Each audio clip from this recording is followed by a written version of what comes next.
আসসালামু আলাইকুম এভরিওয়ান। তোমার প্রতি অনুভূতি গল্পের দ্বিতীয় পার্ট। 12টার বাসে রওনা দিলাম ঢাকার উদ্দেশ্যে, কিন্তু কোথায় গিয়ে উঠব, ঢাকায় গিয়ে কি করব, খুব চিন্তা হচ্ছিল। কারণ ঢাকা আমি ভালো করে চিনি না, আর কোনো আত্মীয় স্বজনও নেই যেখানে গিয়ে উঠব। ভাবির দেওয়ার টাকাগুলো গুনলাম, 5,000 টাকা আছে এখানে, আর আমার পকেটে 780 টাকা। ভাবি যদি টাকাগুলো না দিত তাহলে তো 2 দিন বেঁচে থাকাও কষ্টকর হয়ে যেত। এমন কোনো কাজও জানি না, সবেমাত্র কলেজে পা দিয়েছি। আব্বুর টাকা পয়সার কোনো অভাব নেই, যার জন্য লেখাপড়াটাও ভালো করে করেছি। পরিবারের সবাই আমাকে অনেক ভালোবাসতো। আমার কোনো দোষ ছিল না, শুধু একটাই দোষ, আমি মিথিলাকে পাগলের মতো ভালোবাসতাম। যখন থেকে বুঝতে শিখেছি তখন থেকেই মিথিলাকে ভালোবাসতাম আমি। একসাথে স্কুলে যাওয়া, খেলাধুলা করা, আমরা ছিলাম বেস্ট ফ্রেন্ডের মতোই। কিন্তু যখন মিথিলাকে স্কুলের এক বড় ভাই ফলো করতে শুরু করে, আর মিথিলা যদি সম্পর্কে জড়িয়ে যায়, সেই ভয়ে সুমিয়াপুর বিয়ের দিনই মিথিলাকে প্রপোজ করে বসি।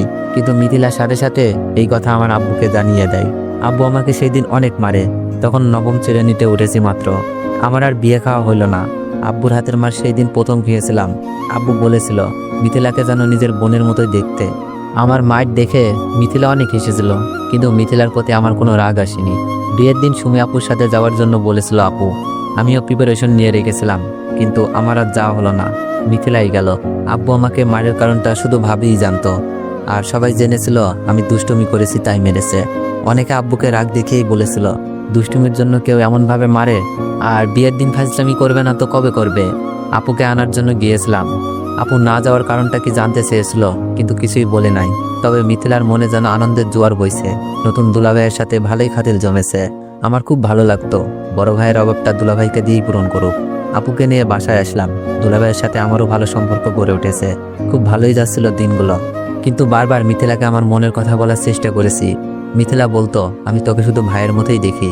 দুলাভাইকে দিয়েও বলেছিলাম অনেকবার, কিন্তু কাজ হয়নি। তবে দুলাভাই আর মিথিলাকে অনেকবার একান্তে দেখেছি।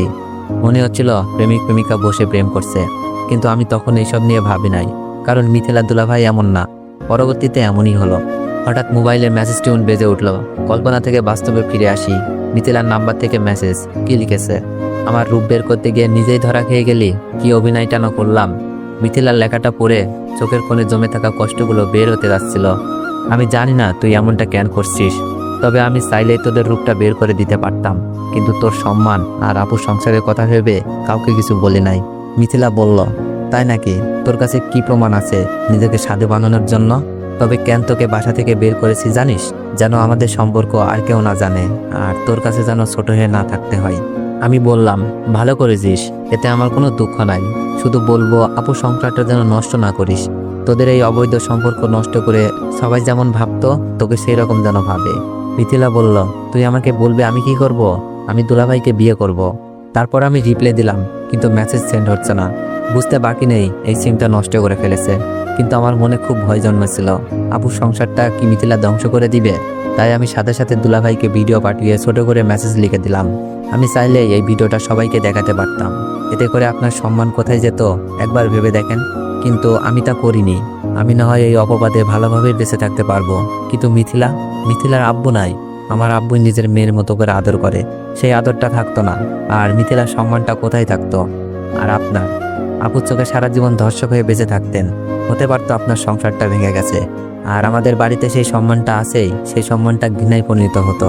তাই আপনাদের একটা সুযোগ দিলাম, আপনাদের অবৈধ সম্পর্ক নষ্ট করুন, সম্মান আর আপুর ভালোবাসা নিয়ে বেঁচে থাকুন। মনে রাখবেন আপনার একটা ফুটফুটে বাচ্চাও আছে। আমি মেসেজটা দিয়ে বসে রইলাম। বাস একটা স্টেশনে এসে থামলো। বাস থেকে নেমে পেটে খুব ক্ষুধা লাগছিল, তাই হোটেলে গিয়ে খাবার খেয়ে নিলাম। রাস্তার পাশ ধরে হাঁটছি, কিন্তু এখন আমি কোথায় যাব, কি করব ভেবে পাচ্ছি না। আব্বু আম্মুর কথাগুলো কানে বাজছিল। তুই আমার ছেলে না, তোকে কোন পাবে পেটে ধরেছি। মাগো, তুমিও তোমার ছেলেকে চিনলা না? চোখ থেকে অনবরত পানি ঝরছিল। অন্য মনস্ক হয়ে রাস্তা দিয়ে হাঁটছিলাম। দুপুর গড়িয়ে বিকেল। হঠাৎই রাস্তার মাঝখানে একটা বাচ্চাকে দেখলাম, যে কোনো মুহূর্তে গাড়ির নিচে চাপা পড়তে পারে। আমি কোনো কিছু না ভেবেই ব্যস্ত রাস্তায় নেমে গিয়ে বাচ্চাটিকে কোলে নিয়ে রাস্তার পাশ দিয়ে যাই, কিন্তু শেষের দিকে একটা গাড়ি এসে আমার পায়ের উপর উঠিয়ে দেয়। আমি ব্যথায় কাতরাচ্ছি।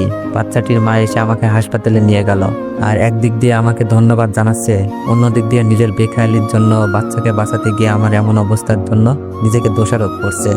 ডাক্তার এসে আমাকে কি যেন একটা ইঞ্জেকশন দিল। আস্তে আস্তে আমার চোখ দুটো বন্ধ হয়ে আসলো। চোখ খুলে দেখি পায়ে ড্রেসিং। বাচ্চাটি ও বাচ্চাটির মা আরেকটা আমাদের বয়সী মেয়ে পাশে দাঁড়িয়ে আছে। ডাক্তার এসে বললেন, পাটা খুব ভালোভাবে ভেঙেছে। আমি ওষুধ লিখে দিচ্ছি, নিয়মিত খাবেন। আর রোগীকে 1 মাস রেস্ট দিতে হবে। খেলাধুলা কোনো কাজ করতে পারবে না। 15 দিন পর আমাকে দেখিয়ে যাবেন। ডাক্তার প্রেসক্রিপশন ধরিয়ে দিলেন। বাচ্চার মা বললেন, আমার জন্য আজ তোমার এত বড় ক্ষতি হলো। আমি বললাম, না না আন্টি, নিজেকে দোষারোপ করবেন না, এটা শুধু একটা অ্যাক্সিডেন্ট। আন্টি বললেন, আচ্ছা তোমার বাসা কোথায়? তোমার ফ্যামিলির কারো নাম্বার থাকলে দাও, আমি তোমার মা বাবাকে আসতে বলি। আমার মোবাইলটা কোথায়? মোবাইল খুঁজে পাচ্ছিলাম না। মোবাইলটা আমার হাতে দিয়ে বলল, তোমার মোবাইল রাস্তায় পড়ে ভেঙে গেছে। এটা তো একেবারেই গেছে। মোবাইল হাতে রেখে পকেট থেকে ভাবির দেওয়ার টাকাগুলো বের করে বললাম, আন্টি, হাসপাতালে কত টাকা বিল এসেছে জানি না। আমার কাছে এই কয়েকটা টাকা আছে, গ্রাম থেকে আসার সময় নিয়ে এসেছিলাম। টাকাটা নিন প্লিজ। আন্টি আমার টাকাটা পকেটে ঢুকিয়ে দিয়ে বলল, কি করছো তুমি এইসব? আমার ছেলেকে বাঁচাতে গিয়েই তোমার এই অবস্থা, আর তুমি আমাকে চিকিৎসার খরচ দিচ্ছ। আন্টি বলল, তোমার পরিবারে কেউ নেই? তাদের তো খবর দিতে হবে। আছে, আব্বু আম্মু ভাই ভাবি চাচা চাচাতো বোন, কিন্তু এখন আমি ওদের কেউ না। বলতেই চোখ দিয়ে পানি বেরিয়ে আসলো। আন্টির সাথে থাকা মেয়েটি বলল, তাহলে আপনি যাবেন কোথায়? আমি কান্না করছিলাম আর বলছি, জানি না, আর সকালেই বাসা থেকে বের করে দিয়েছে আমাকে একটা মিথ্যা পাপের অপরাধে। আন্টি বলল, আচ্ছা তাহলে তুমি আমাদের বাসায় আসো, তোমার এখন রেস্টের দরকার। না আন্টি, এটা কি করে হয়? উপকার করেছি বলে আপনাদের বাসায় গিয়ে উঠবো? মেয়েটি বলল, চুপ করেন, এত ভালো মানুষ সাজার দরকার নাই। আমার ভাইকে বাঁচিয়েছেন, এখন আপনাকে বাঁচানোর দায়িত্ব আমাদের। চলুন। চলো ওঠো। আন্টি আমার 1 হাত ধরে তুললেন। আন্টি আমার কাপড়ের ব্যাগটা কই? আন্টি বললেন, আমরা তো তোমার ব্যাগ দেখি নাই, মনে হয় কেউ নিয়ে গেছে। আন্টি 1 হাত ধরে আর মেয়েটি আর 1 হাত ধরে হাঁটার জন্য বলল, কিন্তু আমি পা ফেলতে পারছি না, খুব কষ্ট হচ্ছে। প্রথম পা ফেলেই চিৎকার দিয়ে উঠলাম। আন্টি বলল, আস্তে আস্তে পা ফেলো। তো এভরিওয়ান, নেক্সট পার্ট চাইলে একটু বেশি বেশি কমেন্ট করুন আর একটু বেশি বেশি কপি লিঙ্ক করে দিন। ধন্যবাদ।